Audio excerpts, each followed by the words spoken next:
Devon Devereaux. Yes. Devereaux. Devereaux. Devereaux. That's fine. Devereaux, Devereaux, however you want to say it. No, I'm gonna. Devereaux. Yeah. But if you do ever decide to become a rock star, Devon Devereaux. Devereaux. Or even no, you got to do it like Don Dokken from Dokken. You got to be like not just Dokken, but like Devereaux. Devereaux, folks. We're gonna Devereaux the house. We're gonna You have a shirt that says "I've been Devereaux." Please no. Please never. I've been Devereaux. Please no. Devereaux. Devereaux is fine. Yeah.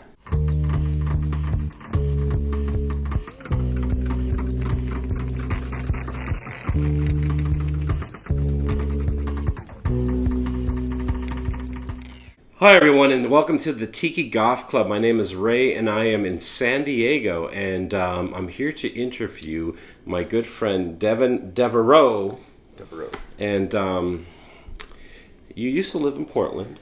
Yes. And then you moved down here. Yes. And one thing, well, I started this show with me and my friend Jamie, and Jamie is a mutual friend of Devon's, and she actually started her Facebook group called Tiki Goth.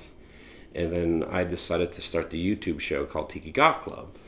So the thing that we've always been trying to figure out, it's like, we're trying to still kind of figure out, well, what is Tiki Goth, or what is Goth Tiki? I mean, like, maybe a better word is like spooky Tiki or creepy Tiki. And I don't know if there's an actual true answer, like a true legitimate, scholarly definition of this is what Tiki Goth is or what Goth Tiki is. But I honestly think if there's an artist that can kind of define it, it's my friend Devon here. That's a lot of pressure.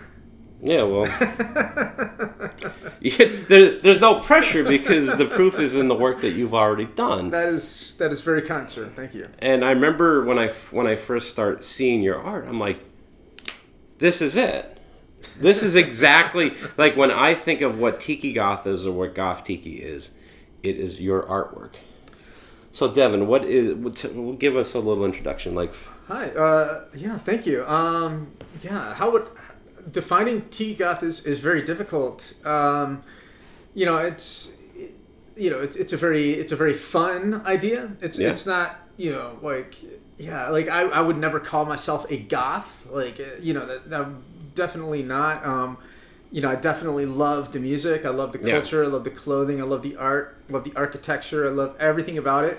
But I have never worn black eyeliner. Yeah, you're not going to catch me with... I've never worn one of those poofy shirts that does this. My introduction to goth music was in Sunday school. We had to watch these tapes called Hell's Bells. Oh my God, I remember those. And that was the first time I'd ever heard of Nina Hagen or The Birthday Party or The Cure or Public Image Limited or... No, wait, this documentary had like The Birthday Party in it? It was, it's the best documentary on gothic music you can possibly find. It was Hell's Bells 1 and 2. But we would go to church and they would have to, tell us like, yeah, don't listen to this amazing music.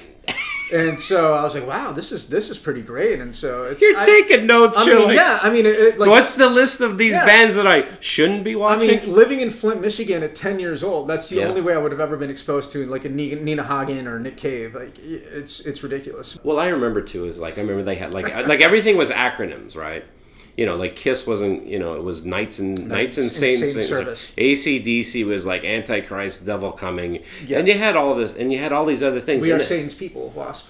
Yeah, well, no, and it was actually we are sexual perverts. And it just was even, But the point is, it's just sort of like I saw the same stuff too. But I didn't see the one that had the birthday party. Yeah. So you saw the cooler one. That was my introduction into goth culture. Yeah, it was like being like maybe like 9 or 10 years old, like watching these like Christian scare tapes, and I was like, this is what I want to do. Like this is what I love. This is what I want to listen to. Is that what you want to do? You want to make documentaries about how bands are satanic?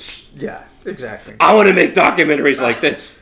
Yeah, no, it failed miserably, but it turned all my friends and I on to like very, very cool music that we would probably never heard otherwise. So your introduction to goth was actually through the music.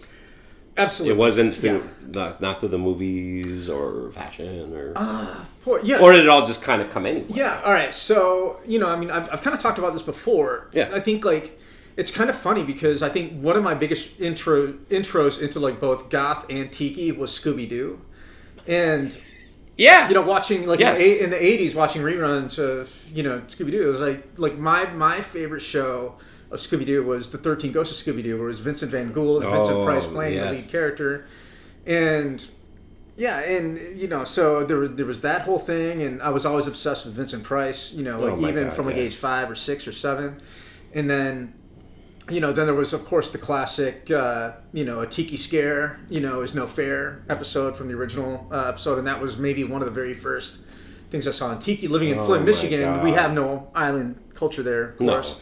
Or anything remotely to that. So that was also an early influence. I've always loved horror movies. Twilight Zone. And Old Hammer Dracula. Oh yeah. We used to have I grew up grew up in Southeast Michigan. We had a thing called Saturday afternoon shock theater. Yes. And it was a little bit after the craze of the horror hosts. Oh. And so, but like on any given afternoon, there would be on Amityville 3D, but it would be the TV edits of these things, but still just scared the bejesus out of my sister. Oh, yeah. So, but yeah, I've always been attracted to like the darker side of art and culture, and I completely agree with you. I mean, it's like I remember watching all those like original like the original Dracula, the original Frankenstein, the original Mummy, the original Werewolf, and I mean those movies were like made like in the 30s, and it still holds up. Yeah. They are still terrifying to look at. The imagery, the lighting, and I guess that's kind of like the origins of like what we know as goth, For sure. But how did you get into? I mean, obviously you said Scooby Doo. Then you go Edward Gorey. You go Charles Adams. Yes. I think one of my biggest influences as an artist as a young kid was Scary Stories to Tell in the Dark. All of the Stephen Gamble art. Yes. It was all in black and white. It was very, very dreamy, very surreal. And then I started learning about Mark Davis. Mark Davis was the artist who basically created almost all of the characters from the Haunted Mansion. Yes. And so that's kind of my Mount Rushmore is Mark Davis, Charles Adams. Yes. Edward Gorey, and then I would say even and then Stephen Gamble. Those are kind of my 4 guys that have really influenced my style and my aesthetic and what I really gravitate to for pretty much the rest of my life. So how did you get into becoming an artist? And what was the first thing that you created as an artist? Was it paintings? No, I wanted to be a comic book writer. And so but then I really kind of fell in love with people like Frank Miller, Keith Giffen. Yeah. And then a lot of the Fantagraphics, guys like Charles Burns and Dan Clowes. I'm a big fan of Dan. And I was like, there's something special that happens with the people that write and draw their own thing, that kind of tell the complete story on their own. And so those were the sequential storytellers that I really, really got into. And and that's something I still kind of dabble in. I kind of go in and out of the comic book world, creating comics, and I've kind of set a lot of my painting stuff aside for right now to really focus on a comic book that I'm working on right now. So I haven't really put a lot of art out the last year because I've really kind of has my head in like a more long form project. No, what's funny, like I'm looking at your jacket, which you did. This is your art. Yes. And now that you said the Fantagraphics, I could totally see. I could totally see where you're coming from. But did you make your own comic books? Did you end up doing that? Yeah. I actually I actually got to work for SLG, working on the Disney Haunted Mansion comics, and then I did a lot of people know me for a graphic novel called The Littlest Bitch, which was like a hardcover book that came out many years ago. No way. But yeah, I've done a handful of Kickstarters for Tales of Hot Rod Horror. Tales of Hot Rod Horror. Yeah. What's that all about? It's kind of like a Twilight Zone-esque anthology of supernatural hot rod comics. Oh man. And so we kind of a really cool mix of old, hippie artists from like old, like kind of Mad Magazine days. Yeah.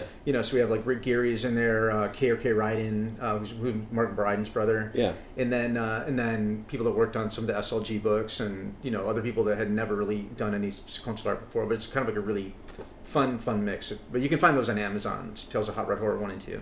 So you may be asking yourself, how can I join the Tiki Goth Club? Well, there is no membership. There are no fees. But I have shirts for sale.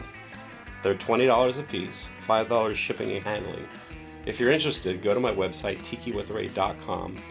There's a prompt that says buy a shirt, follow that, and then that's how you can get your own. You might be wondering, how can I make my Mai-Tai more goth? Well, the next time you make it, serve it in one of my Tiki Goth Club glasses. They're only $15. Go to tikiwithray.com to buy your own. Well, as I said, you're wearing a jacket. Yeah. So how did you get into making clothing, I guess? Yeah, I've always kind of dabbled with T-shirts, but when I moved to San Diego, I started working for a Halloween costume company called Disguise. And so if you go to a Walmart or a Target and you buy like a Mickey Mouse or a Disney princess or like a Bumblebee, we were the ones that would do those. And so I ended up meeting Ashley Meek of Mondo Designs while I was there. Yeah. And she, was a pattern maker. And so basically everything that I did not do, she knew how to do. And so we kind of made a perfect team. And so, and we both started around the same time, but we were both coming and doing Tiki Oasis for years, like before we met. And then we're like, oh, well, we should start making clothing together. So we started doing cabana sets, and then doing. Obviously, it's a suit jacket. And then this is the very first suit jacket that we made. This is actually bar cloth. Is it really? Yes, this is like. Yes, it is. Yeah. So this is kind of like the classic material that they use for the old Sandwich Isles jackets and whatnot. God, so cool. So this is from a big Kickstarter that we're closing out this month. So some people are going to see this video and be like, "Where the hell's my jacket?" So it's coming. You've made glasses, and I've actually seen your glasses that have this design on it, which I love. But you've also started to do mugs. Yes. And you have one with us. I do. Yes. Let's see this. So this is one that I designed for Mondo. And it came out a little bit earlier this year. It is called the Innsmouth Creep. And that was kind of a play on the Lovecraftian monsters from A Shadow over Innsmouth. And so this is the Abyss Glaze. And so it kind of has like a teal, almost like, Orient, look to I this love one. the color of it. Thank you.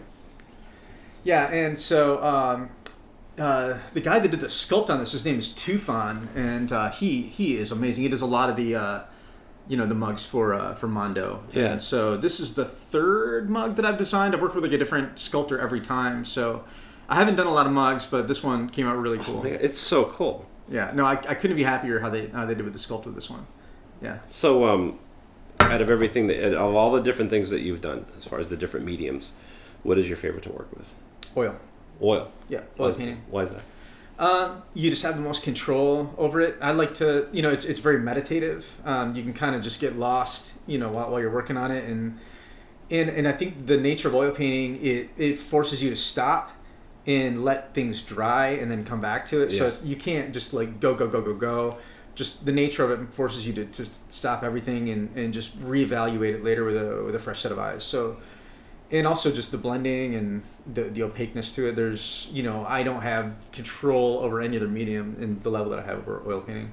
But bringing it back to Tiki, how did you end up combining both of these worlds? Was that intentional? Not really, no. Because you totally do with what your work is. Right? I kind of just caught onto like a wave, and it's just really kind of pushed me in that direction, and I love it. But as I was saying earlier, Tiki is one thing that I do, and it's one thing that I really love, and I think a lot of people probably know me primarily as a Tiki artist. But well, that's how I know you. Yeah. I mean, but this is. But when I was living in Portland, I used to go into Hale Pele. Yes. And I became very friendly with Blair and the rest of the wait staff there at the time. And so they started hiring me to do illustration work for them. So I did the illustrations on their Mai-Tai glasses.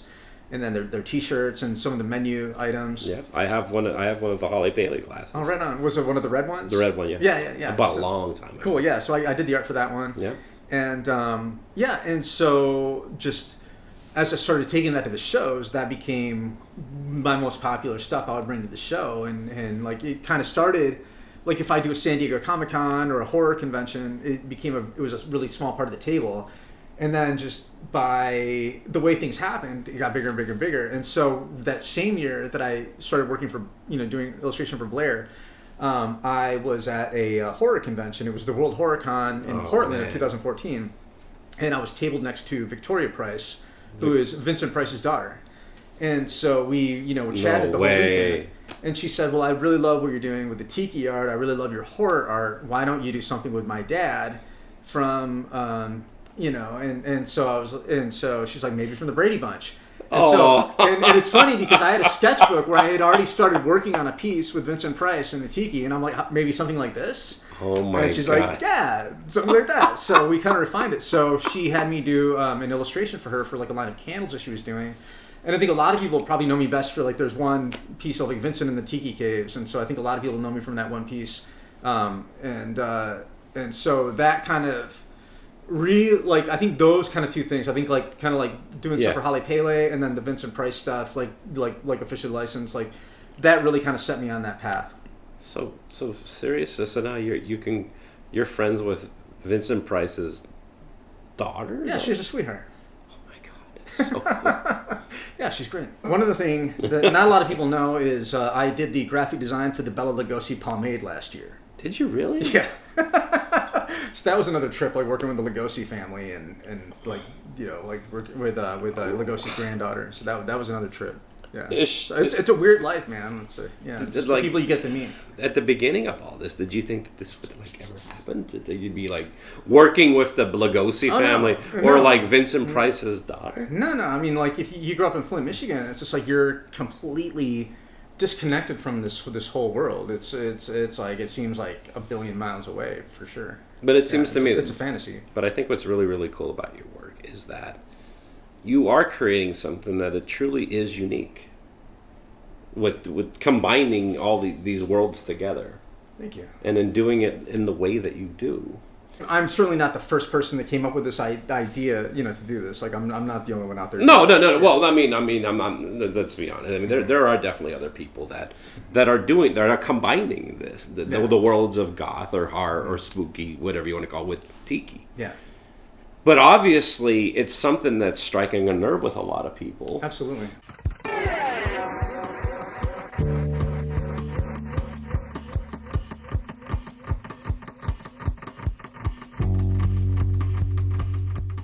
But I gotta give props to other guys, Pagash and I can't believe I'm blinking his name. I gotta give credit to all these other guys. It's what's that guy's name?